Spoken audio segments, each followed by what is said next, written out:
I think we'll take a look at this new drill kit I picked up here. Oh, hey guys, you startled me. Come on in. I was just fixing to open up this drill kit. I've actually already used it for a couple of weeks here, but I wanted to share this with you guys because it's either an incredible deal, or if nothing else, it's a reflection on what's going on in the world economy right now, and you should pay attention to it because I picked up this kit here, Genesis 12-volt lithium ion drill impact driver combo toolkit with bag batteries. Comes with 2 batteries included, lithium ion batteries, and of course made in China. I picked this thing up for 30 bucks. It probably didn't originally sell for $30, but I picked it up at a closeout place. They must have, it's like an overstock type of a place. And I saw a big stack of these things for $30, and I was like, man, I've got to give it a try. If nothing else, even though I don't really need a drill right now or an impact driver, I thought, it'd be nice on occasion when I need a second drill just to have another bit chucked up in and I could have it over to the side. And I also thought just for, light use around the house, it might be good. So let me get you pulled in here and we'll take a closer look at this and we'll kind of see the pros and cons of a small, really inexpensive kit like this. Guys, let's crack it open. And again, I've used this thing for a couple of weeks just to run it through the paces here, but let's take a look at the impact driver first. So there we have it. It's got a little bit of that rubberized stuff on there to protect it if you drop it or whatever, although I don't think it would survive very many drops or falls from the ladder especially. Your battery connection. Kind of have to put your fingers back behind it because it has no spring relief or whatever. You just have to pull it off. So once you get used to that, no big deal. It does have a belt clip. That's really nice and great. These things are actually pretty light. So if you just wanted to use these around your property, just to maybe go off in the corner and do a little drilling on a fence post or something like that, this kit may be perfect for you because you could put this on your belt and you'd have an impact and a drill all at your disposal. So for homeowner use, I think it's great, and around the shop and stuff like that. But what I wouldn't do is count on this thing out in the field anywhere because it's a very cheap product. As I said, $30 for the kit, so that's $15 per tool. You get what you pay for, that old adage. So let's continue to check this out. One thing I noticed that I really dislike about this is you cannot push the bit in. On my other tools, my Porter cable tool, you can push the kit right in, or the bit right in, and it will lock in like that. On this one, you have to actually pull the collar up. So it's a minor annoyance, but it's kind of a big one if you were doing production work. If you're not doing production work and you're just using it around your house, probably no big deal. You'd get used to that. So that's basically it. Not bad looking. It's got a little bit of some kind of metal here. I don't know what that is, if that's aluminum or some kind of pot metal or what, but just the tiniest bit of metal there. Let's hear it run. Not very refined. It just sounds kind of crunchy, gravelly. I can feel a minor vibration, although it does not seem to affect the performance of in any way. And maybe it's a break-in thing. After a while, it might straighten out and be a lot smoother, but I wouldn't count on that. It's probably just the way it is. Not very refined for a $15 tool. Here's the drill.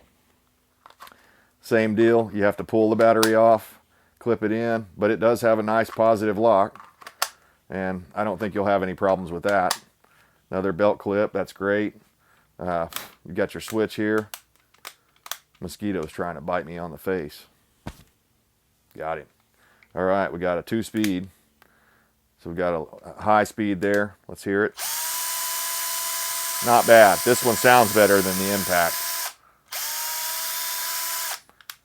Try low. Not bad. And it is variable speed. You can run her pretty slow. It's pretty stout on low. I could stop it probably by hand, but it's here's an issue that I've had with this is once in a while it kind of gets hung up here, and you have to kind of hit the trigger a little bit to free it up. It must just be the gears aren't meshing up quite right inside of there, and then when it's in line, no problem. But once in a while, if you stop it in just the right place, it'll kind of get hung in there. And it's another minor annoyance. So, you know, tools like this on this price level are going to be full of that sort of thing. But for the DIY person, guy or gal that's out on their property needing a drill, and in fact, speaking of that, guys and gals, I actually personally think for ladies or for maybe younger people that have smaller hands, or just smaller statured people in general that have smaller hands, this may be a great tool for you, because it is smaller in profile than my other ones, and it fits your hand a little better.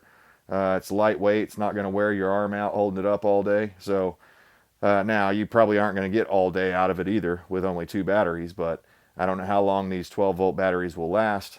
I've only had it again for a couple weeks, so I can't really say on that. They seem okay so far, but every time I've used it, I've topped it off afterwards. I have yet to run them all the way down. So we're going to get set up here and do some tests. All right, we're going to start out with some drywall screws, just in a standard run-of-the-mill 2x4 here, 2.5 inch. I've got it on low.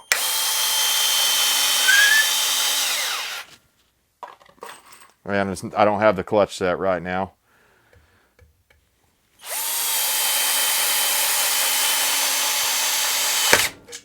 Yep, bit fell out.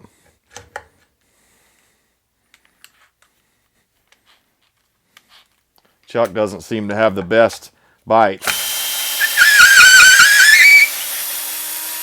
Let's flip over to high.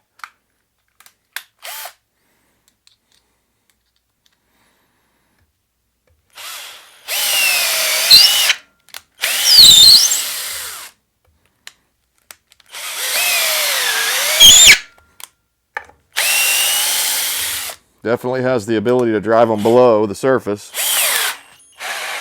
Oh, that's a knot there. Oh, I hit a hard knot. It didn't like that. It stopped. Let's try low.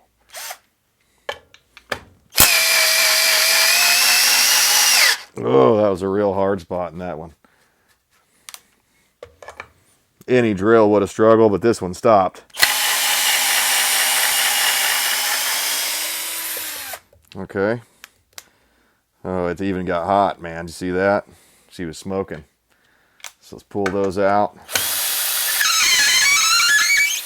Now we know where the hard spot is for the test. We'll go all around that area right there. See if we can reproduce that with the impact driver.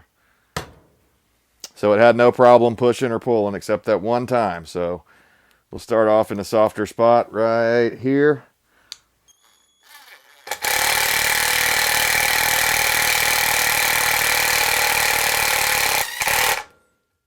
I didn't expect it to start clicking that early.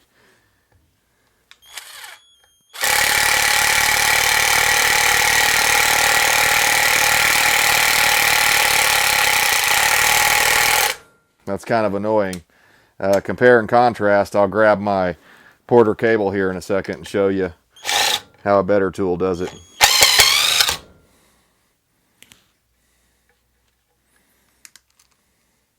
Okay, let's try that hard spot there.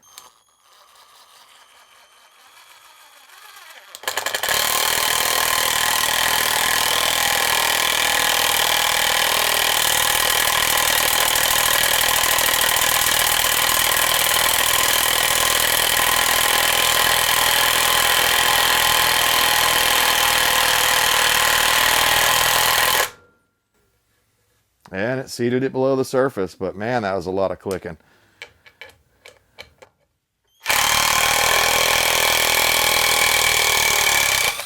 That's a really hard spot there. I'm going to grab the Porter cable and show you how it would do it. I love these right here. This is my favorite drill kit that I've ever had. I know they're not as good, or some people say they're like cheaper than some of the other ones, but let's go right into this hard spot. They're not as good, supposedly, as the DeWalt and the Makita, but I'll tell you what, they're pretty darn good.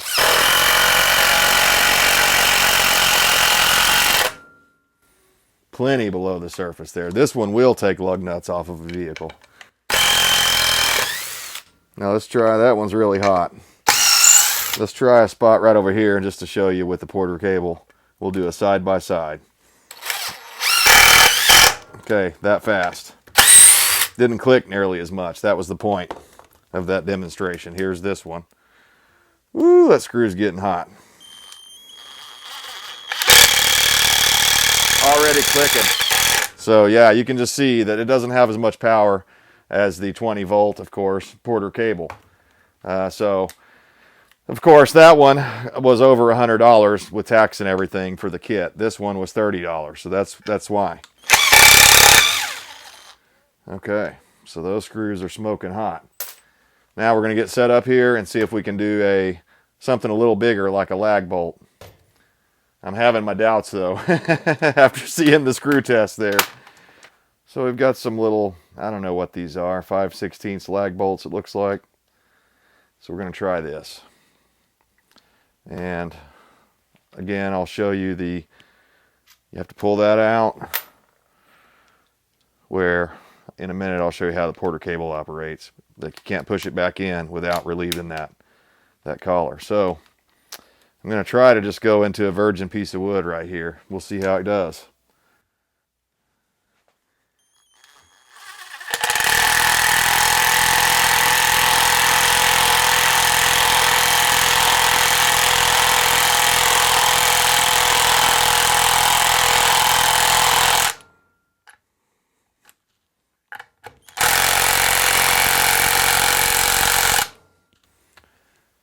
Okay, that's seated. Not great, but it did it. Okay, let's try the same test just to show you on the Porter cable here and what I was talking about. The Porter cable, you can just push the thing in and you're locked in. And then when you relieve it, it kind of pops out a little. There's a little spring pressure there, so you could do it like this and it would pop out on the table if it was all clean. But let me run this in with a Porter cable right quick and we'll show you the difference in what it should do.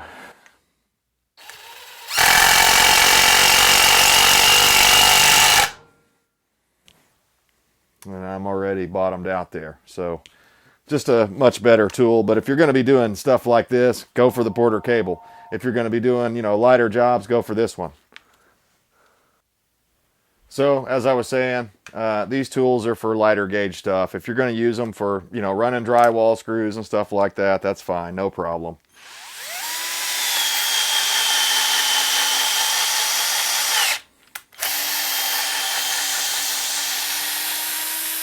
If you're going to be running lag bolts, I wouldn't plan on doing very many of them before the battery dies down.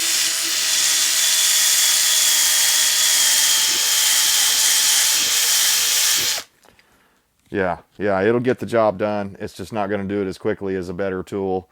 But, for entry-level people that might be just getting into it, stuff like that, or if you're trying to encourage someone to get into it, maybe you could buy them this kit as a gift, and that might send them into a future of unlimited possibilities as far as mechanical abilities and stuff like that. So as far as my overall review on this thing, I think I'm going to keep it around, but I'm going to use it as I said. I'm not going to plan on doing really hardcore jobs with it. I'm only going to use it for lighter duty stuff and try to use it within its limits, and I think you'll be fine. If I was going to drill a whole bunch of holes, would I get this drill out? No, I wouldn't get this drill out.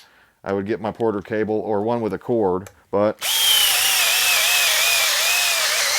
just to show you, it will do it, and you could probably do 15, 20 of those holes before the thing's going to run out, especially if it's in something like wood. But if you're trying to do metal work and stuff like that, you definitely need to step up to the 20 volt, because I've already tried to drill some holes through metal with this thing and wasn't super impressed. Just didn't had those places where the drill's just about to go through, and if you had just a little bit more power, it would go ahead and punch through. This one will stop. So that's where the Porter cable and these larger tools, the 20 volts, are going to be better, and probably get something with at least a little bit better brand name, such as a DeWalt Porter cable, Milwaukee, on and on.